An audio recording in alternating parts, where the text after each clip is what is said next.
Olá, caros amigos, tudo bem com vocês? Espero que estejam bem. Bem-vindos ao nosso canal Benenor Brasil em Foco. Este canal direcionado a estudos da Torá, as 7 leis noéticas, a Paraxá semanal, um canal dedicado exclusivamente a você que tem simpatia pela Torá, pelo judaísmo, que crê que o povo judeu é o povo sacerdotal de Hashem, e que o povo que Hashem escolheu através de Abraham, para que seja o pai do monoteísmo de toda a humanidade. E nós seguimos os estatutos e preceitos que foram deixados através do Monte Sinai, que são as 7 leis noéticas para toda a humanidade, porque os 613 preceitos, que são os 10 mandamentos, que tem essa ramificação de 613, é para o povo judeu. Então, gente, estamos aqui felizes de estar caminhando pelas pessoas que já se inscreveram no nosso canal Benenor Friburgo em Foco. Obrigado a vocês que estão curtindo, compartilhando, estão dando o seu like e estão se chegando a nós. É um prazer estar conosco. Eu trabalho com a supervisão do Ravi Yaakov Jerenskart, também do Moré Antônio Márcio Braga. E para o Hashem, temos a nossa Beit Física aqui em Nova Friburgo para receber vocês que são de Teresópolis, Petrópolis, que são de Cachoeiras Macacu, Cordeiro, aqui Cantagalo. Vem ficar conosco, tem lugar para vocês aqui na nossa Beit, tem lugar para estar junto de nós. Ah, mas é longe, não, 1 hora, 2 horas de distância, não vem para cá. Tem lugar para você ficar puxar na sexta-feira, participar do nosso serviço divino, no sábado também, terminar com o Kabbalah de Shabbat, e tem lugar para você, tá bom, gente? Para quem vem de fora também, Rio das Ostras, em outros lugares, gente, as portas estão abertas, tá bom, gente? Então vamos lá, nós estamos na Paraxá, chamada Paraxá Tazria, terminamos a Paraxá Shemini, que era o 8º dia, né? E essa Paraxá Tazria, né, é a 4ª Paraxá do livro de Vaikra, Levítico. E essa Paraxá ela tem uma sinopse assim, bastante interessante. Vamos lá, eu vou ler o Rumash da Bait, tá, gente? Elucidados com comentários do Rashi, elucidados na obra do Rebbe de Lubavitch. Então, vamos lá, meus caros amigos. O nome desta Paraxá, Tazria, significa literalmente e fará crescer, referindo-se caso à concepção de um filho no ventre da mãe. A primeira parte da Paraxá trata da impureza ritual em que incorre a mulher em consciência do parto. O restante versa sobre a impureza contraída por uma pessoa ou uma vestimenta acometida de uma enfermidade denominada Tsarat. A Tsarat não é uma doença existente hoje, nem uma moléstia natural que já tenha sido algum dia conhecida pela humanidade. Trata-se de uma infecção física resultante de um modo direto e milagroso, de alguma falha espiritual, não sendo contraída por falta de higiene ou exposição ao contágio físico. Nós sabemos que hoje a medicina trata pessoas com contágio, por falta de higiene, outra coisa, né, a gente chama aqui no Brasil de hanseníase, né, que é mais conhecido como lepra, e é traduzido até nas Bíblias de hoje em dia, aqui no Brasil, a Tsarat é traduzido como lepra, mas não é lepra, gente, não é lepra, tá? É uma doença espiritual que dava pessoas que eram altamente espirituais, mas tinha um grande defeito, a fala, falava demais, fofocava, falava da vida dos outros, era muito espiritual, conhecedor, entendia muita coisa, mas transmitia um mal à comunidade, tá certo, gente? Isso se manifestava por misericórdia para a pessoa que era muito espiritual para se corrigir, tá certo? Então, mas não se manifesta mais pela decadência espiritual da humanidade. Vamos lá. Como vimos, a Torá discute suas categorias amplas de impureza espiritual que reduz e desfigura nossa sensibilidade ou receptividade à consciência divina. E a ritual, que proíbe de entrar no recinto do tabernáculo ou no templo que isso seguiria, e de consumir alimento consagrado. Os 2 tipos de impureza discutidos nesta Paraxá, a que acomete a mulher após o parto e que acompanha a Tsarat, não são de caráter ritual. O tempo e seus rituais têm o propósito de conectarmos a Deus, fonte de toda existência e vitalidade. Quando temos um encontro com a morte, deterioração, depressão, mortalidade, qualquer outra antítese da vida, ou confronto avassalador com a aparente insignificância da existência, nos deixa temporariamente incapazes de participar dos rituais afirmados da vida, realizados no tempo, bem como das atividades suplementares, a eles associados similarmente do ponto de ligação entre a vida e a morte. Como o parto nos força a concentrarmos a nossa mortalidade, tornando-se assim suscetíveis à inatividade pessimista e à depressão, e até passarmos por processo de purificação que tem por finalidade a reorientar-nos para a vida, a ação e otimismo. A Ksarate, em particular, transmite o grau mais severo de impureza ritual. O indivíduo acometido é proibido não só de entrar no templo, mas também de ter contato com a comunidade, excluído da vida, do templo e da vida comunitária. Quem sofre Ksarate é, como dizem os sábios, uma metáfora ambulante da morte. Comentários e interpretações de Rashi, tá, gente? Interpolada. Visto que esta paraxá está tão focada nas peculiaridades da impureza, da consciência, da morte, inatividade, depressão, parece estranho que seu nome, que como sabemos, deveria expressar seu conteúdo geral, denote semeadura, um ato de otimismo esperançoso que tenciona gerar uma nova vida.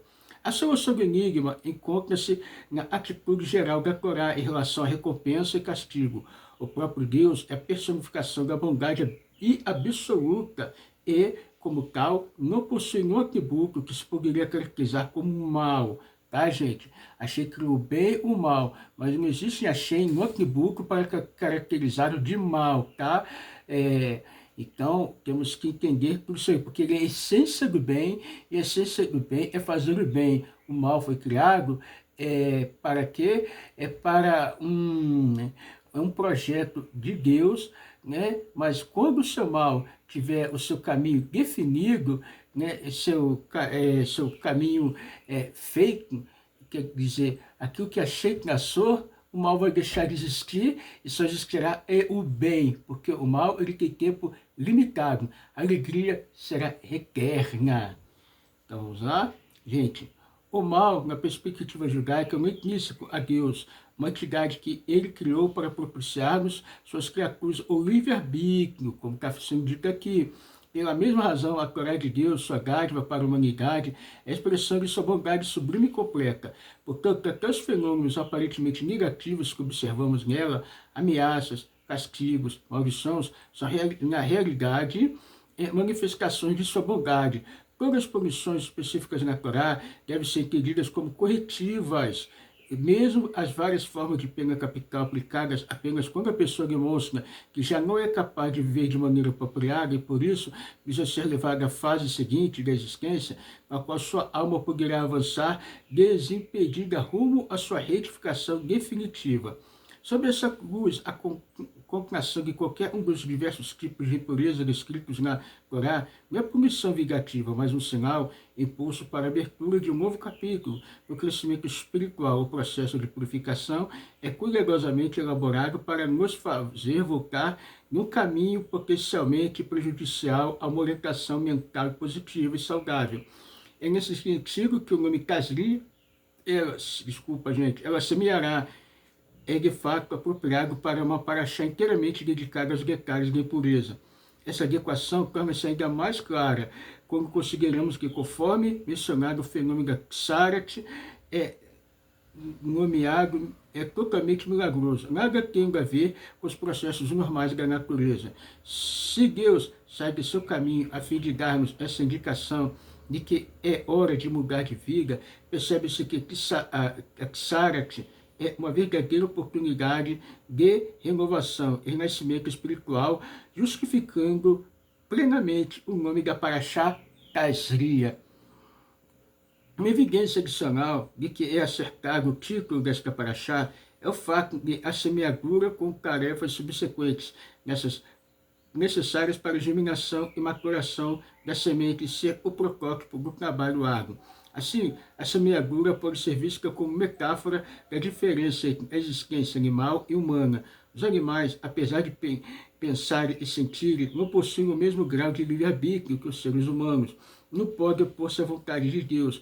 Os seres humanos, ao contrário, podem opor-se livremente à vontade de Deus. E caso se permita que hajam por conta própria, em grande medida, a ignoração, por conseguinte, precisam ser excluídos e refinados para que vivam à altura do seu potencial espiritual. Como reflexo dessa inferioridade inata em relação aos animais, os seres humanos foram os últimos a serem criados durante a semana da criação. É óbvio que se poderia postular justamente o inverso. O ser humano foi o último a ser criado porque ele é o ápice da criação. Realmente, os sábios anunciam ambas visões. A diferença entre as duas perspectivas é que os seres humanos podem ser considerados superiores aos animais em virtude da dádiva divina, de que só eles foram dotados. A alma, enquanto pode ser visto como inferiores aos animais por causa de sua capacidade única de pecar e propensão para fazê-lo. O fato de as leis pertinentes à impureza dos animais, apresentada na paraxá anterior, Shemini, prosseguiram as leis referentes à impureza dos seres humanos, que aparecem nesta paraxá, pode ser compreendido como manifestação da visão de que os seres humanos são inferiores aos animais, visto que o homem é capaz de desobedecer à vontade de Deus. É necessário muito mais esforço para refiná-lo do que para refinar ou elevar o animal. Então, quer dizer, como o homem ele não se refina, quando o homem ele não se purifica, quando o homem não se trabalha, ele se torna pior até do que o animal. Nós vamos para a Shemini passada, que é a relação com os animais puros e impuros. Isso para que o homem possa, o judeu no caso, ele possa crescer em uma vida espiritual como povo e nação sacerdotal. Nós, Benoa e Batinoa, nós apenas não comemos um membro de animal vivo ou um animal que foi abatido em muito sofrimento. Mas aqui no Brasil existem selos, né? E esses selos nos dão garantia, né, que o animal ele não foi maltratado. E qualquer coisa que aconteça, o Benoa e a Batinoa, ele vai pela maioria, tá, gente? Vai pela maioria. E a maioria é que define tudo isso. Vamos lá. Por isso, a Torá trata as leis mais simples concernentes aos animais antes de abordar as mais complexas, que dizem respeito às pessoas. Por outro lado, as circunstâncias de as leis da impureza humana serem expostas depois da impureza animal também podem ser interpretadas como expressão do outro ponto de vista da superioridade dos seres humanos em relação aos animais, precisamente porque possuímos livre-arbítrio, podemos alcançar alturas espirituais mais elevadas e que os animais, simplesmente porque a superação da desvantagem inata de ser capaz de pecar requer a mobilização de um potencial espiritual maior do que o exigido apenas para viver um destino predeterminado. O nome Tazria faz alusão a esse empenho, pois a nutrição da semente, desde o plantio até a sua transformação em planta madura, requer trabalho, árduo e demorado, assim como revelação e cultivo de nosso potencial inato, pede esforço e tempo prolongado. Vemos aqui que a Torá da Bait, aqui no começo, nessa sinopse, para nós entrar na leitura dela, ela está relatando e nos tratando o quê? Como plantios, né, que tem a sua semeadura, ela vai crescendo, precisa de muito trabalho, é demorado para que ela chegue a um estágio muito bom. Então, o homem, ele precisa de muito trabalho. Por isso, ele é superior aos animais. Nós temos livre-arbítrio. E dependendo do nosso livre-arbítrio, nós crescemos ou nós descemos. Mas o importante é que nós façamos as coisas de forma detalhada. É demorado, gente. Mas o importante é nós ir passo a passo e chegarmos lá com a ajuda de Akadosh Baruch Hu. Como nós estamos falando, por esse prisma, as duas perspectivas, a saber, fomos criados por último, ou por sermos inferiores, ou por sermos superiores ao resto da criação. Só uma coisa só, se soubermos tirar proveito da inferioridade que nos é inerente, ela afinal nos permitirá revelar nossa superioridade intrínseca como seres humanos criados à imagem de seu Bexele Elohim. A palavra casria também faz menção potencial, pois assim como a nova vida que começa quando plantamos, mas semente só se torna manifesta muito mais tarde, depois que se despediu muito esforço, porque seu inato da alma só se torna patente depois que empenhamos muita energia em nosso refinamento, superando nossas tendências animalescas, congênitas e transformando a nós mesmos e o nosso mundo na verdadeira morada de Deus. Então, gente, estamos aqui falando da sinopse só, né, de uma introdução à próxima, introdução a Paraxá. Que Hashem vos abençoe e muita luz, força para vocês e que nos encontramos aqui no nosso canal, novo canal, gente, bem em Friburgo. Para você que mora em Friburgo e região serrana, simpatizante da Torá, venha. Pode colocar no Google que vai aparecer certinho o local da nossa reunião. Estamos te esperando aqui para servir a Hashem e se aproximar de Hashem e espalhar luz ao mundo e a revelação do verdadeiro Mashiach, que seja breve em nossos dias, Mashiach já.